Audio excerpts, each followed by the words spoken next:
I'm going to shock the world here. I'm calling for an open tryout. If anyone is watching this, I'm calling for an open tryout. I got to hear about the You might have some. Anthony, where is home for you? Home is Medland. That's wrong. All right, I hear what you're saying, but I just have to disagree. While we were in class this morning, I was watching his mixtape, and this guy catches and shoots from anywhere. Are you ready for some debate? Because Bobcat Breakdown starts right now. What time is it? It's Bobcat Breakdown time. We've returned from winter break and we're ready to discuss all things Quinnipiac sports. I'm your host, Brianna Trachtenberg, and alongside me is Zach Stokinger and Gage Kilborn. Now guys, how are you feeling about tonight? I'm feeling excited. I'm happy to be here, happy to be back in Quinnipiac. It's going to be an exciting night. I'm looking forward to it. A lot of stuff has happened over winter break, so I'm excited to get right into it and see what Quinnipiac sports has happened.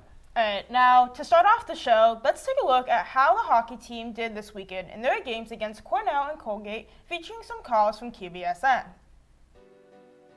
Pice sends it up to the blue line. Here comes Barb with some room to Pice. Shooting, Peterman scores!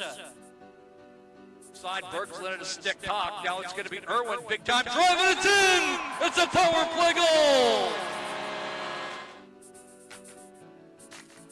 Fighting in the corner. Cornell. Grace Dwyer puts one on net and saved by Logan Andres. Gilliday, another shot saved by Andres. Another shot, scores! Has a big red. Control Figueres. High slot. Marcellus. He scores! Figueres let it go and deflects in front of the big red just as the penalty expires. Retakes the lead. Now, both hockey teams were swept this weekend, including an overtime loss against Cornell for the men's team and a shutout at home by Colgate for the women's team. Despite both teams having a disappointing weekend, which hockey team do you guys think had the better weekend overall? Now, Gage, I'm going to drop the puck to you for this one. Yeah, now this is a tough weekend for both teams, like a tough pill to swallow. Not just losing and getting swept, but losing to conference opponents. That's not going to look good in the conference standings as the rest of the season goes on, into the home stretch. But I got to go with the men's hockey team, looked a bit better.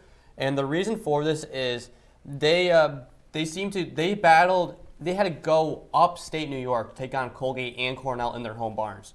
That is not an easy task to do.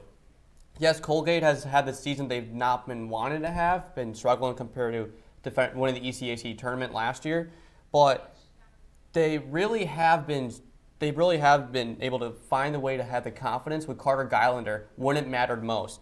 And he has his record against Quinnipiac, his career record against them is 3-2 with a .962 save percentage. That is something that I feel like is flying under the radar to show how well talented of a goaltender they have over in Hamilton. And then at the Cornell game. Cornell, just in general, is a tough team to play. They're one of the big hockey blue bloods in college hockey, but especially when it comes to playing in liner rink. They have not lost to Quinnipiac at home since 2018. That is 6 years ago. And even with that, Ian Shane, he was on a different level that night, making up for his performance he had when they played here back in November, I believe it was. And they did a great job, not playing Cornell hard, but even forcing overtime. When they got the loss, they forced overtime. At Cornell, that is an impressive thing for them to do after getting shut out against them last season. Yeah, I got to agree with you there, Gage. I mean, men's hockey, overall, they kept the games close this weekend. They took some bad penalties. They are showing some improvement moving forward. They're going to need to see a lot more improvement trying to go into the playoffs and going into the ECAC tournament and maybe the NCAA tournament. But I just want to focus on the women's hockey team. That was a terrible weekend. You go into this weekend, you haven't even lost at home all year. Your only blemish on your record at home was a tie to a ranked Minnesota Duluth team. And you get shut out by Colgate. Granted, Colgate, great team. But on your home ice where you haven't won all year and you get shut out. And then you come back the next day, little winded, but still, you put up a great fight against Cornell, but bad mistakes. You had Zoe Ewens pinching on a puck there with a minute left to go. And it was a really bad mistake, and it was really a sign of the weekend. And yeah, I agree. The men's hockey team showed a lot better this weekend than the women's team. Yeah, I mean, especially for women's hockey, like how close of a race it is. I mean, men's hockey ECH standings is more of a bit of like a one-horse race at this point, where women's hockey is like top 3. It's like a dogfight between Clarkson, Quinnipiac, and Colgate, and that was a real golden opportunity for Quinnipiac to show why they should be the top seed in the women's ranking, in the women's standings. And that weekend, I think they kind of laid an egg. Yeah, and not even in ECAC, but also nationally. If we get past the ECAC tournament, they might not have enough of a resume to get into the NCAAs this year. I mean, I agree with you guys. I think for the women's hockey team to have their first loss at home to be a shutout was just disappointing to see. But moving on, throughout the season, Coach Rand Pecknold has switched back and forth between starting Marte Marinov and Benny Duplessis in the net. Marinov started off this past weekend for the Bobcats and gave up 2 goals in the game against Colgate. The next day, Duplessis was put in as the starter against Cornell and allowed 3 goals by the Big Red. As the team heads into the final stretch of the season, which goaltender should Pecknold lean on more? Zach, I'm going to lean to you for this one. Now, my take here may seem a little controversial to all the old heads in Quinnipiac right now, but I have to go with Mate Marinov. I mean, granted, he's been playing less games. He's a first year, but stepping in as a first year in a very competitive team, very competitive league in the ECAC, he's done very well. 5-2 record, pretty good save percentage, .916 save percentage, and then you may just need to switch up the chemistry. Duplessis is in there. He's been with this team forever. He was on that national championship team, but when he's given a role, he hasn't performed to what you believe the team wants. You want your team to go out there as as the defending national champions. You want someone to be in net that can stop, that can be a brick wall. And I don't believe Duplessis has. I think if you give Marinov more reps going forward, and maybe even later in the season, he can give you some great performances and could be that brick wall for you in the ECAC tournament and maybe even the NCAAs. Zach, I think we're on different gears here. I'm with Duplessis on this one. The reason being, he's more skilled. He's been more toned. But the issue is he has not. This is his first year at Quinnipiac. He was a grad transfer from Boston University. And the big point I want to point out why I'm going Duplessis over Marinov is the fact that Marinov likes to play the puck. And the reason why this is a bit of an issue is a lot of goalies start to play the puck more often than not, but he has struggled doing it. Like, there's been times where he's got himself into trouble while he's been playing the puck. There was one game against LIU where he played the puck at the wrong time, and he started to lazily go back to his crease, and it led to a lot of a hostile situation in the front of the net where Jacob Quillen had to literally dive in front and make the save for Marinov, pretty much doing Marinov's job for him as a forward. Whereas Duplessis, he seemed more confident in the net. He started off a little bit struggling. He's a little bit of some. He's not perfect, I'll say that, but he seemed like more, as his season has progressed, he seemed more comfortable in the net. You got to look at the matchups, the games he's played against. He's played against Boston College, Boston University, ranked number 1 and 2, and Northeastern, a team that is another hockey's opponent that has been fighting back to where they've been fighting back in a tough Hockey East conference. And he also played against UNH, not just once, but twice. And it was a split 2-game weekend for the Bobcats, but Marinov started one of the games, and he had a bad performance in the first 5 minutes where Duplessis had to come in and try to clean it up. And he made the game a little bit closer than it was before, but Marinov pretty much dug them into a bit of a hole, and Marinov tried digging him out of. Duplessis tried digging him out of, excuse me.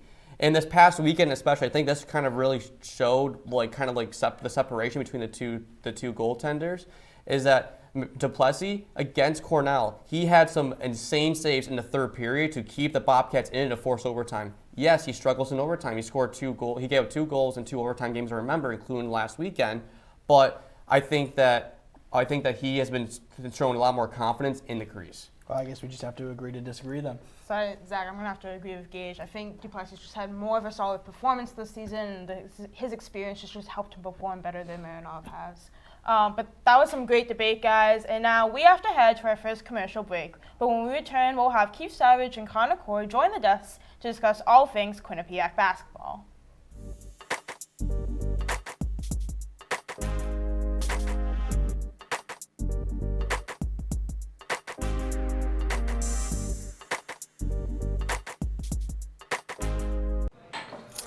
What do you think you're doing, Kevin? Was just gonna drive home. There are several warning signs present that you shouldn't be driving. Like hearing voices? Like your text-to-emoji ratio? Oh man, the selfies. Selfie, nailed it. We all have warning signs that let us know that we're probably not okay to drive. Mine is pretending to be your subconscious. Craig, come on man, let's put a ride home.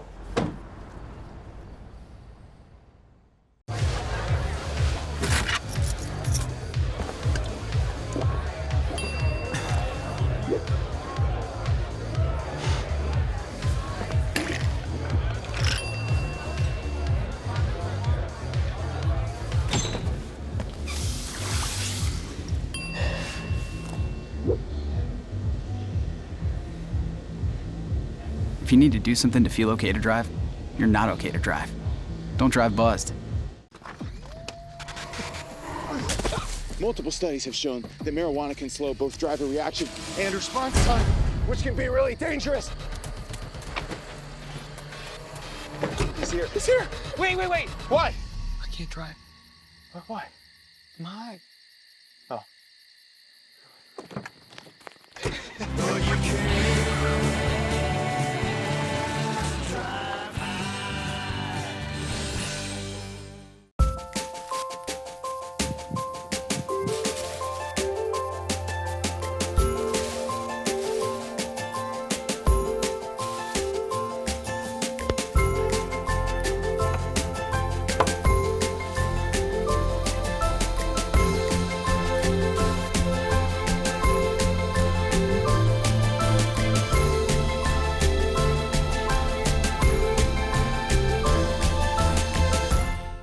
Welcome back to Bobcat Breakdown. Now, joining us to discuss Quinnipiac basketball, we have Keith Savage and Connor Coy. Guys, are you ready to debate?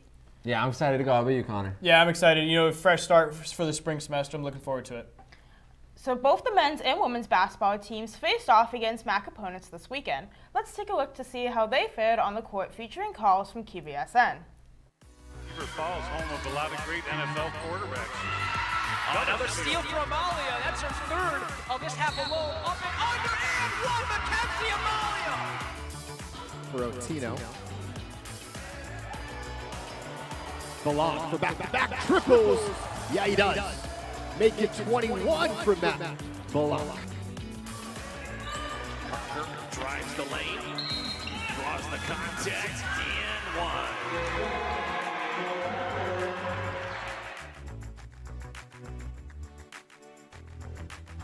Gordon kicks it out. Trey 2. 40 seconds to go. Bobcats trail by 1. Lewis brings it up. He's at the top of the key by the logo. Working against Aaron Curran. Drives right at the basket. Picks it off the glass. And the Bobcats. With the men's team's win against Iona and Siena, they improved to a 5-game winning streak and a 6-1 conference record. In the women's team's trip up to Niagara, they had an 86-78 loss to the MAC opponent. Which team do you guys think had the better weekend? Keith, you're in for this one. I think it's pretty simple. One team went 2-0, other one went 0-2. Women's blew 2 double-digit leads, and the men came back from a big one at home at Iona. So I got to go men's basketball. It's really no real debate, I feel like, here. It's just dominant performance of the men's basketball team to kind of solidify themselves as the best team in the MAC or in that conversation, where the women's team they don't have that experience currently at the moment. I just thought it was a lot of struggles, but what do you think, Connor? Yeah, I think on the full screen right there, it said shooting almost 51% from the field. I think that's a huge number. And I think the emergence of Amari Tice can't be understated. 12.5 points per game, is leading the team in rebounds, which is crazy to think about considering Paulo Tieno has kind of been the big man for the last 2 years for the Bobcats. 7.1 rebounds per game, and he's 5th on the team in minutes, only doing this in almost 25 minutes per game. And in the MAC, he's leading a lot of the conferences, or at least in the top 5 in every major statistical category in men's basketball. And I like to see how Doug Young has been developing as a scorer as well, coming off the bench or playing with Savion Lewis, instead of kind of changing in and out like we saw in the beginning of the year. Scoring 24 points against Iona, his career high at Quinnipiac. And they're doing all this without Reeve Avery. You know, we talked about a lot of this in this offseason, how he was kind of become that lethal, small forward, maybe even a stretch forward at times. when they decide to go small, being a shooter. And you've covered him a lot more than I have as well, and how much he's been able to help this Bobcats team when he's played. And I think this team is scary, especially when they get down in the MAC later in the season. Yeah, I agree with that. And one big con, though, for the men's team is the amount of minutes that Savion Lewis is getting, a guy who's had a history of knee injuries, he got 40 minutes in one of the games. It's just something you can't really do with a guy like that. But overall, great weekend. Doug Young finally had that big performance that he was due to have, and it's starting to look, there's a second ball handler on the team that's been needed. Yeah, and I think a big deciding factor for this team really is going to be number 1 or number 2 in the MAC is going to be this weekend when they go up against Fairfield down in Fairfield. I think it's a great stadium. It's going to be a great environment on a Sunday. So I'm really looking forward to see what the Bobcats can do on Sunday as well against the Stags. Yeah, I'm really excited to see how everything goes against the Stags. I agree with you guys. I think the men's basketball team has had a fantastic season, and this weekend will definitely be a real test for them with their game against Fairfield. Now, back in December, head coach Trisha Fabry released a statement that Captain Jackie Grisdale would miss the remainder of the season due to a lower body injury. Before her injury, Grisdale averaged 14.1 points per game this season, with Grisdale being a key piece to the starting 5. Who on the women's basketball team will now step up and start for the Bobcats? Connor, let's start with you. Yeah, before we even talk about the starting 5, I just want to point out Jackie Grisdale has only played under 10 games this season. She's played 8 and started all 8, but she's still leading the team in scoring, and they've played 16, so double the amount, and she's still leading the team in scoring, like you mentioned, at 14.1 points per game. But for my starting 5, it's got to be Carson Martin and Ava Seleni at the 1 and 2, and then rounding out either 3, 4, and 5, it's got to be Grace LaBarge, Ella O'Donnell, and Anna Foley. Yeah, Grace LaBarge will start. I think she's got to be more inserted into the lineup, at least into the rotation at least. I feel like one of the biggest keys that the Bobcats for the women's side need to improve on is their rebounding. And yes, they're 7th in rebounds defensively, only getting 24 rebounds per game, but that they're only, if they do get those defensive rebounds, they only allow their opponents to get one possessions or maybe one shot per possession, and they're the second worst defense in the league in allowing points and almost 66 points per game. So I feel like defensively and earning the defensive reps and getting the defensive rebounds is going to lead to scoring more points and getting more effective. And I think that is going to be my best lineup if I have a game tomorrow against whoever they may be playing. Yeah, I have mostly the same line. Instead of LaBarge, though, I do have Bree Bowen. I think Bree Bowen has started to step up, play 35 minutes in her last game against Niagara. Even though they lost that game, I think Bree Bowen needs to get a bigger role in this team because she's also shooting very efficient. Just in MAC play, she's shooting 66%, 2 for 2 from threes. She's an efficient player, and this team, again, is mostly all first year. So even a sophomore who was at a different school last year, having even a little bit of experience, I think that's something needed. But I think we both agree Maria Keeley is kind of starting to go through a little slump right now, where I think it could be time for Trish Fabry to make at least an adjustment in that starting 5. But I think Bree Bowen would be the good call. Yeah, and at the beginning of the season, we saw a lot of Paige Girardi starting out at the 1, and then Carson Martin kind of coming off the bench. But obviously, the way she's blown up, 8 of the last 9 games in double figures, 13.7 points per game, almost 18 points in conference, if I'm not mistaken. She's really been able to take over this offense with Jackie Grisdale stepping out and Ava Seleni. I mean, walking on, almost a carbon copy for Jackie Grisdale, her story coming on as a walk-on freshman. A career-high 30 points against Niagara this season, even though they did lose. 30 points for a walk-on? Crazy. Like, you never hear about that. No. You don't hear about that kind of stuff. And I think offensively, the offense really does need to run through Anna Foley. You and I talked about it at one of the games that we were just kind of spectators and fans at, that if they get her at the elbow using her passing ability like they did at the beginning of the year, it's going to work wonders for them. And it's going to work miracles on the team. I think that's the biggest way to get this Bobcats team rolling. But I think when it comes to the starting 5, they got to hit the defensive boards, and that's got to go a little bit bigger because that's going to be that's been their Achilles heel the entire year, allowing teams to get second and third opportunities on the offensive end. And you saw that point and blank against Canisius and Niagara. I think I remember one possession, there were like 5 different shots from, I can't remember if it was Canisius or Niagara, but they kept getting those opportunities, and that can't be happening. And we've known in years past with Trish Fabry's squads, they always pride themselves on defense, and quite frankly, it doesn't feel like that they've been doing that as much as they should to be able to compete in the MAC. I agree with you, Connor. Defense is everything, especially for this team if they want to keep hold, if they want to start seeing some more success and bouncing back from this weekend. Now, unfortunately, guys, that is all the time we have tonight on Bobcat Breakdown.